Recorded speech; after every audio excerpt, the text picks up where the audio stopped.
Hello दोस्तों, कैसे हैं आप लोग। उम्मीद करता हूँ अच्छे होंगे। Welcome to learner IAS together success.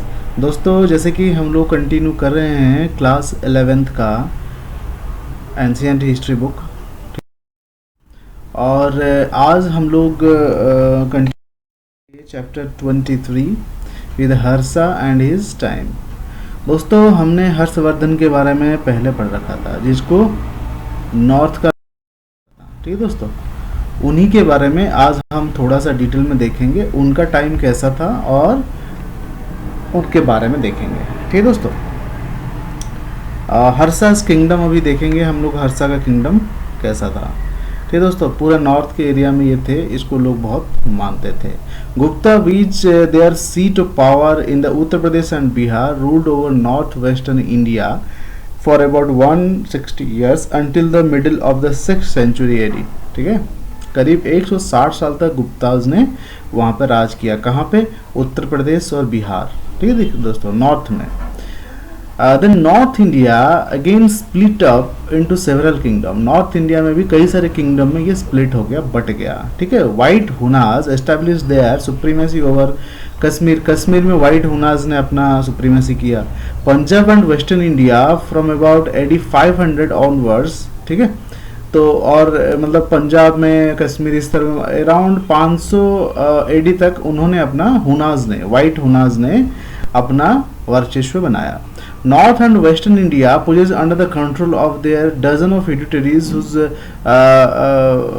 parcelized out Gupta, ठीक है। गुप्ता उसको बहुत सारे नॉर्थ में बहुत सारे एम्पायर ऐसे हुए जिन्होंने गुप्ता उसको पैक करके भेज दिया बाहर, ठीक है दोस्तों। Gradually one of this dynasties ruling eight Thanesar in Haryana extended. Haryana में एक डायनेस्टी था जिसको थानेसर कहा जाता था, उसने अपनी अथॉरिटी बढ़ाना शुरू किया, ठीक है दोस्तों। उसके रूलर को कहा जाता था, उनका नाम था हर्षवर्धन, ठीक है। हर्षवर्धन थे 606 से 667 AD तक, ठीक है दोस्तों। एज ए रिजल्ट ऑफ जब अभी मिलता है, जब खनन प्रक्रिया होता है, एक्सकावेशन होता है, हर्ष का टीला इन थानेसर देखने को हमें मिला, ठीक है। हर्ष का टीला, ठीक है दोस्तों, उसका जो बंगलो वो देखने को हमको मिला, ओके।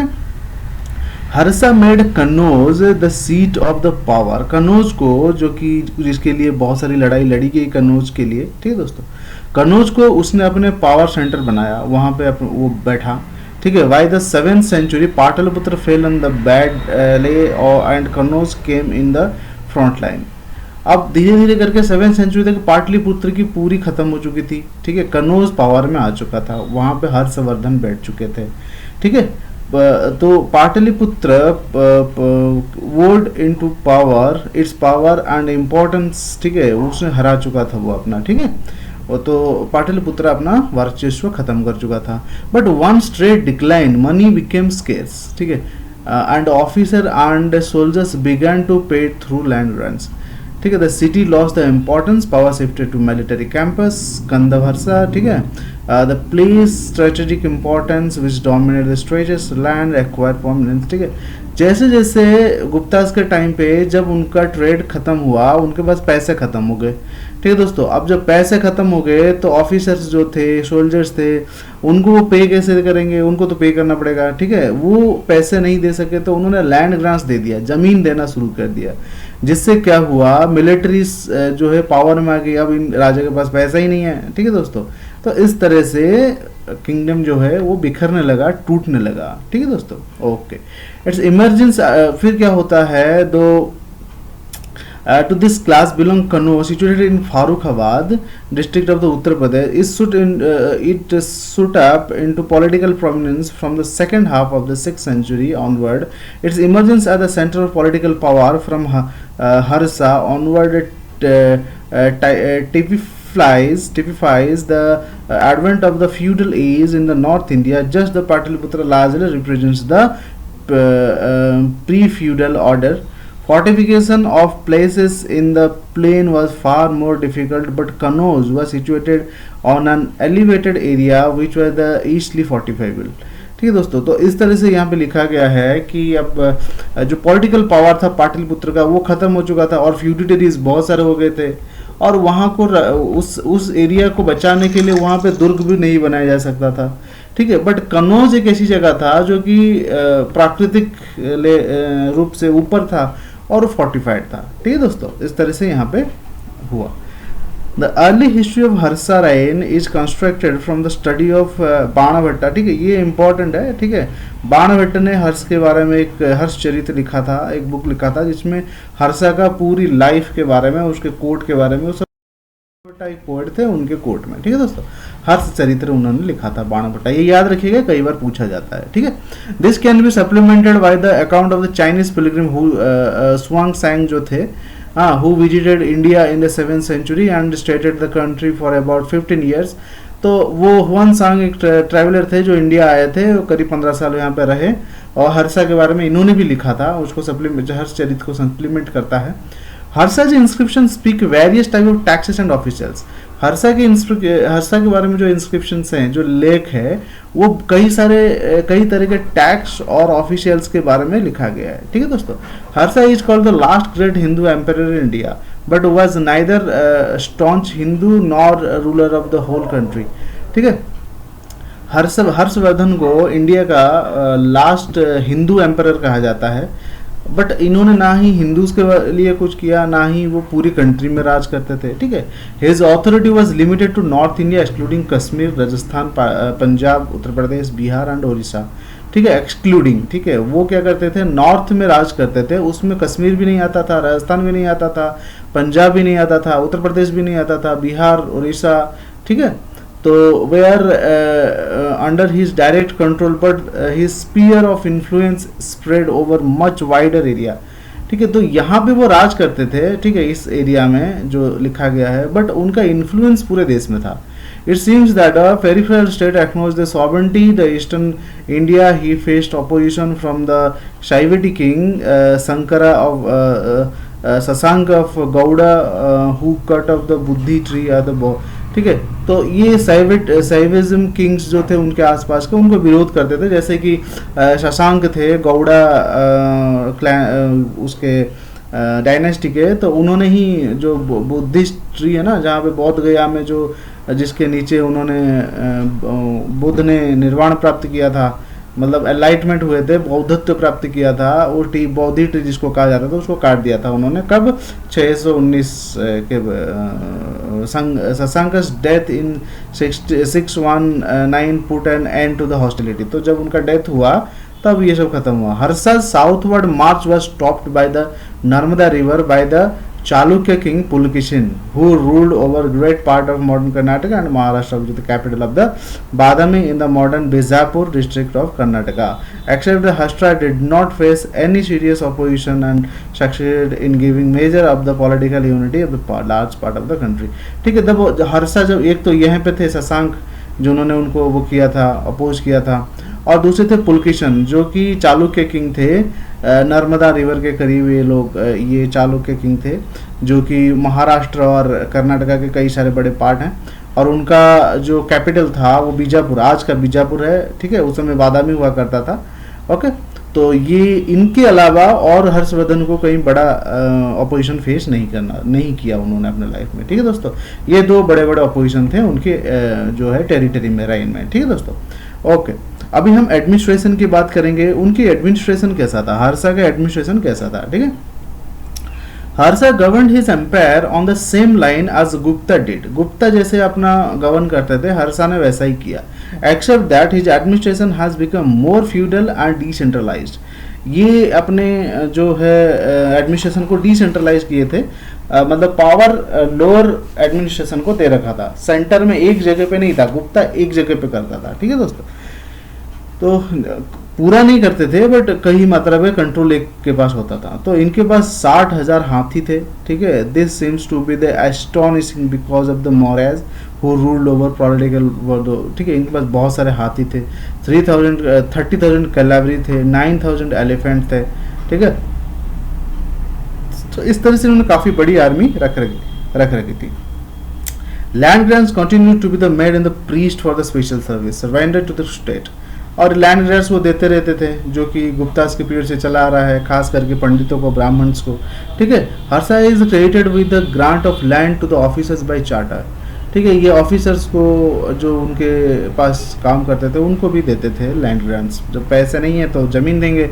चाइनीज पिलग्रिम स्वान सैंग ने लिखा है in famous of the revenue of Harsha we divided into 4 parts. One part जो रेवेन्यू था वो 4 पार्ट में इन्होंने डिवाइड किया, चाइनीज राइटर ने। क्या ये लिखा है, year marked for the expenditure of the king, पहला वो लोग खर्च करते थे, ठीक है, किंग के लिए।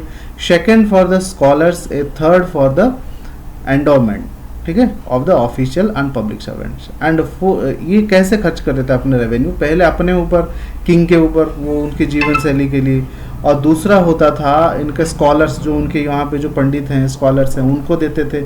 और थर्ड ये लोग कई सारे जो है एंडोर्समेंट, मतलब एंडोमेंट मतलब अपने ऑफिशियल जो भी थे, अपने ऑफिस के लोग, ठीक है, एडमिनिस्ट्रेटर्स जो भी थे, उनको वो लोग देते थे। और फोर्थ था टू द रिलीजियस पर्पस, ठीक है, कुछ रिलीजियस पर्पस के लिए भी ये लोग खर्चा करते थे, ठीक है, जैसे कहीं मंदिर बनवा दिया, कहीं किसी मॉन्क को दान दे दिया, etcetera. Feudal practice of the rewarding and paying of officers with grant of land seems to have begun under Harsha. ठीक है दोस्तों, ये देखा गया है फ्यूडल जो ऑफिसर्स थे ना, उनको लैंड ग्रांट देना हर्षा के टाइम से ही शुरू हुए और हर्षा ने ही शुरू किया। ठीक है दोस्तों, ओके। तो law and order was not well maintain, Harsha के टाइम पे लॉ एंड ऑर्डर इतना मेंटेन नहीं था। Xuanzang ever to home special care may have been taken by the government. तो स्वांग सैन ने लिखा है ये, ठीक है दोस्तों, इतना अच्छा यहाँ पे लॉ एंड ऑर्डर उस समय नहीं था। ठीक है, robbery was considered to be the second treason for which the right hand of the robber was amputated. उस समय चोरी दूसरा सबसे खतरनाक काम माना जाता था। उस जो अगर कोई चोरी करता था उसका दाहिना हाथ काट दिया जाता था। ठीक है दोस्तों, but the seems that under the influence of Buddhism, ठीक है, under the influence the severity of punishment was mitigated and criminal were imprisoned for life। जब बुद्धिज्म जब बढ़ा तो ये पनिशमेंट थोड़ा कम कर दिया गया और इनको लाइफ इम्प्रिजमेंट हो गया, जीवन भर जेल में रहना, ठीक है, वरना काट कूट देते थे भाई, कहीं हाथ कहीं जीभ, ठीक है। तो इस तरह से पनिशमेंट उस समय था। लॉ एंड ऑर्डर इतना अच्छा नहीं था हर्षा के टाइम। ठीक है दोस्तों, चलिए अब स्वांग सैंग ने जो लिखा था अकाउंट, उन्होंने क्या लिखा था, लिखा था reign of Harsha is important on account of visit of the Chinese pilgrim Xuanzang who left China. वो चाइना में वो ट्रैवलर थे, वो 619 में 29 में वहाँ पे छोड़ा, यहाँ आ गए, 15 साल यहाँ पे उन्होंने रहा। ठीक है, Nalanda institute in the district, और ये जो थे ही हैड कम वो बुद्धिस्ट स्टडी करने आए थे नालंदा इंस्टीट्यूट में, जो कि हमारे यहाँ पे है इंडिया में। तो ये जो है अंडर इन्फ्लुएंस ऑफ हर्षा, ठीक है, became the great supporter of the Buddhism and made generous endowment. ठीक है, हर्षा के समय ये बुद्धिज्म बहुत फैला और ये काफ़ी एंडोर्स किए बुद्धिज्म को। ठीक है, the pilgrim vividly described Harsha's court and live those days. ठीक है, तो उस समय ये लोग बहुत इन्होंने लिखा भी है। ठीक है, ओके, तो फिर देखते हैं चाइनीज अकाउंट शोज दैट ये क्या लिखते हैं। Pataliputra was in the state of decline, Pataliputra decline कर रहा था। So was Vaishali on the other hand, Prayag and Kannauj in the Doab had become important. ठीक है, क्योंकि पाटलिपुत्र अपना वर्चस्व खो रहा था तो बाकी जो छोटे छोटे प्रोविंसेस थे ये उठने लगे अपने, ठीक है, सर उठाने लगे, जैसे कि वैशाली है, कन्नौज है, प्रयाग है। ठीक है दोस्तों, तो Brahman and Kshatriya were reported to have led the simple life. ठीक है, but the noble and the priest led luxurious life. ठीक है, ब्राह्मण जो थे उस समय बहुत ज़्यादा लाइविश लाइफ जी रहे थे, सारा वर्चस्व, वैदिक पीरियड को याद करिए। ठीक है दोस्तों, अब ब्राह्मण और क्षत्रियों की थोड़ी सी कम होने लगा और बाकी लग्जरियस लाइफ कौन जी रहे थे, नोबल्स, मॉन्क्स, प्रीस्ट। ठीक है दोस्तों, ये सब जी रहे थे। This indicates differentiation in the rank of each one in the of the to higher varna. ठीक है, ये दिखा रहा था कि हायर वर्ना की रैंक कम हो रही थी। ठीक है, तो इस तरह से हो रहा था। जो मेजर पार्ट है वो एग्रीकल्चर ले रहा था। स्वांगशंग कॉल द शूद्राज एग्रीकल्चरिस्ट। ठीक है, शूद्र को स्वांगशंग कहते हैं एग्रीकल्चरिस्ट। ठीक है दोस्तों, जो शूद्र थे उनको एग्रीकल्चरिस्ट कहते हैं कि वो खेती करते थे। Which is significant their early text version. ठीक है, Chinese pilgrim text notice of the untouchables such as scavengers, excavators. ठीक है, ये कहते थे कि अनटचेबल कौन है, वो शूद्र के को नहीं लेते थे, वो स्कैवेंजर जो मैल साफ करते हैं, ठीक है, तो इस लोगों को वो लोग कहते थे, ठीक है। They lived outside the village, ये घर के बाहर मतलब गांव के बाहर रहते थे, ठीक है। एंड ये लोग लहसुन प्याज खाते थे, ठीक है, अनटचेबल थे, तो इस तरह से ये लिखा गया है। शूद्र वाज द फोर्थ वर्ना, इनको एक फिफ्थ वर्ना बना दिया जो कि अनटचेबल है, ठीक है। ओके, अब देखते हैं बुद्धिज्म। ये हो गया स्वांग सांग ने जो लिखा, चाइनीज ट्रैवलर, ठीक है, 629 में आए थे, 15 साल के लिए यहाँ पर रहे, ठीक है दोस्तों। अब बात करते हैं हमारे बुद्धिज्म और नालंदा के बारे में। नालंदा एक इंस्टीट्यूट है जो कि पाटलिपुत्र में था, ठीक है दोस्तों, और यहाँ पे ये बुद्धिज्म के बारे में ये पढ़ाता था, ठीक है। बुद्धिस्ट वे डिवाइडेड इनटू 18 सेक्ट्स, बुद्धिस्ट ने अपने आप को 18 सेक्ट्स में डिवाइड कर रखा था in the time of the Chinese pilgrim, ठीक है। The old centre of Buddhism had fallen into bad days, the most famous centre was Nalanda, ठीक है, which maintained a great Buddhist university meant for Buddhist monks, ठीक है। सबसे पुराना जो है बुद्धिज्म स्टडी के लिए वो नालंदा है, ठीक है, बुद्धिस्ट यूनिवर्सिटी है जो कि बुद्धिस्ट मॉन्क्स के लिए एक बहुत इंपॉर्टेंट प्लेस है, ठीक है दोस्तों। तो इट हैज मैनी 10,000 स्टूडेंट्स उस समय हुआ करते थे, ऑल मॉन्क्स, ठीक है। They were taught Buddhist philosophy of the Mahayana school, ठीक है। महायाना स्कूल तो पता ही है, जो गृहस्थ आश्रम में बुद्धिज्म प्रैक्टिस करते हैं, ठीक है। All the mount of Nalanda have not been done, excavations have exposed a very impressive complex of the building। तो बहुत बढ़िया था, नालंदा यूनिवर्सिटी बहुत शानदार था, भव्य था, ठीक है दोस्तों। इस तरह से ये लिखा गया है, ओके। तो कई सारे ग्रेट हुए नालंदा से पढ़े बुद्धिस्ट मॉन्क्स है, उसमें से ये जो है स्वान सांग भी चाइनीज थे और यहाँ पे पढ़ने आए थे, okay. Singh raise this number to 200। तो इस तरह से Nalanda thus had a huge monastic establishment in time of Harshavardhan. तो नालंदा हर्षवर्धन के समय सबसे बड़ा एक मोनेस्ट्री हुआ करता था, एंड ऑल्सो एजुकेशनल इंस्टीट्यूट, ठीक है दोस्तों, ये बताया गया है। Harsha followed a tolerant religious policy, ये Shaiva in the early year he gradually become great pattern of Buddhism, ठीक है। तो एक बुद्धिज्म में टॉलरेंस दिया जाता है, तो हर्षा बुद्धिज्म फॉलो करते थे, उनको टॉलरेंस पॉलिसी हुआ करता था, okay. Kannauj to widely publicise the doctrine of Mahayana, Kannauj जो कि इनका कैपिटल था, तो वो तो बुद्धिज्म थे, ये महायानों को बहुत जो है फैलाते थे, डॉक्ट्रिन ऑफ महायानों को। ये अशोका के समय कंपाइल हुआ था, याद रखिएगा। The assembly of the attended only the Xuanzang and Kamarupa ruled Bhaskar Varman, ठीक है, but also by the king of 20 countries, and several thousand priests belong to the different sects. Two thatched hall were built to accommodate 1,000 persons each, but the most important construction was huge tower in the middle of the golden statue of the Buddha, ठीक है। तो इस तरह से बनाया गया था। हर्षा और Shiva the image and gave the public dinner, Harsha image पूजा करते थे और पब्लिक डिनर भी देते थे, ठीक है दोस्तों। इस तरह से उनका लाइफस्टाइल हुआ करता था टुवर्ड्स द रिलीजन, ठीक है। Harsha threaten to behead anybody causing the least hurt to Xuanzang, ठीक है। शूशांग जो थे उस समय अगर वो कोई हर्ट करता था थोड़ा सा भी, तो उसको उसकी गर्दन अलग कर देंगे, इतना प्यार करते थे शूशांग से, इतना सम्मान करते थे, ठीक है दोस्तों। Harsha then arrested 500 Brahmans and vanished them, and some of them were also executed, ठीक है। इस तरह से देखा गया है। Suddenly the great tower caught fire and there was the attempt to assassinate Harsha, ठीक है। तो एक दिन वो जो ग्रेट टावर था उसमें आग लग गई, तो हर्षा ने 500 ब्राह्मणों को पकड़ के ठोक दिया मतलब अरेस्ट कर लिया उसको, ठीक है।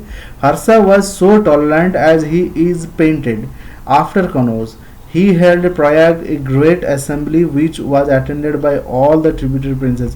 भैया एक तो कहा जाता था वो टॉलरेंट थे, और यहाँ पे इतना खतरनाक दंड भी देते हैं, तो हो सकता है, बट यहाँ पे थोड़ी सी चीज़ समझने की ज़रूरत है यार। वो टॉलरेंट थे, बट कभी जब गुस्सा हो जाता तो वो उनका टॉलरेंस नहीं रहता था, ठीक है। जैसे अशोका थे, वो टॉलरेंट थे, पीसफुल थे, बट गुस्सा होके मार भी देते थे लोगों को, ठीक है दोस्तों। इस तरह से ये थे। The end at the end, Harsha made huge charities and gave away everything except his personal clothing. Swansang speak of Harsha in glowing terms. The king was kind, courteous. ठीक है, इस तरह से लिखा गया है। देखिए लिखा जाता है बहुत कुछ, अगर कोई किसी को पसंद करता है, उनकी इज्जत करता है तो बहुत लिखता है। यहाँ पे अगर स्वांगसांग को कोई कुछ बोलता है, हर्षा कहते हैं तुम्हारा गर्दन काट देंगे अगर इसको कुछ बोला, और इनके बारे में स्वांगसांग गलत लिखेंगे। ठीक है, तो ये लिखा गया है। Okay, Banabhatta give us the flattering account of the early year. ठीक है, बाणभट्टा के लेख में, हर्षा चरित में हर्षा के अर्ली लाइफ के बारे में बताया गया है। ठीक है दोस्तों, Harsha is remembered not only for his patronage and learning but also authorship drama. तो हर्षा ने सिर्फ अपने राजकाल के लिए नहीं, उन्होंने कुछ लिखा भी है। क्या लिखा है? प्रियदर्शी का लिखा है। ठीक है, यहाँ पे नागनार्दा लिखा है। ठीक है, इस तरह से रत्नावली लिखा है। ये पूछा जाता है दोस्तों, ये 3 चीज़ें याद रखना जो हर्षवर्धन ने लिखा है। ठीक है दोस्तों, ये लिखना, वो अच्छे राइटर भी थे। ठीक है, ओके, तो इस तरह से हमें हर्षा के लाइफ के बारे में पता चलता है। इसको पूरा थोड़ा सा देख लीजिएगा। ठीक है, पढ़ेंगे तो बढ़िया से आपको याद रह जाएगा। Time of Samudragupta become common and way establish the time of Harsha. Obviously ये ठीक है, ये वही है। ओके, तो इस तरह से हर्षवर्धन के लाइफ के बारे में पता चलता है दोस्तों। ये कुछ क्वेश्चंस है, इसको हम लोग पढ़ेंगे तो हमारे चैप्टर के ऊपर पकड़ बहुत अच्छी बन जाएगी। इसको जरूर से लिखिएगा। ठीक है, तो चलिए, थैंक यू वेरी मच। आज का जो सेशन है, आज का जो हमारी पढ़ाई है, यहीं पे हम ख़त्म करते हैं। फिर अगले चैप्टर में हम मिलेंगे, बहुत जल्द मिलेंगे। ठीक है दोस्तों, और अपना ख्याल रखिए, पढ़ते रहिए। और ये जो चैनल है हम सब मिलकर पढ़ने के लिए एक बनाया गया है, तो ज़रूर से इस पे जुड़िए, सब्सक्राइब करिए। अगर पसंद आए तो लाइक एंड, और दूसरे दोस्त जो हमारे पढ़ रहे हैं उनसे शेयर करिए, ताकि हम लोग रेगुलरली कंटिन्यूटी मेंटेन करके पढ़ सके और अपने गोल तक पहुंच सके। थैंक यू दोस्तों। लर्नर IAS में आप सब जुड़िए और एक बढ़िया सा ग्रुप बना के हम लोग पढ़ेंगे। ठीक है दोस्तों, थैंक यू वेरी मच। अपना ख्याल रखिए और पढ़ते रहिए।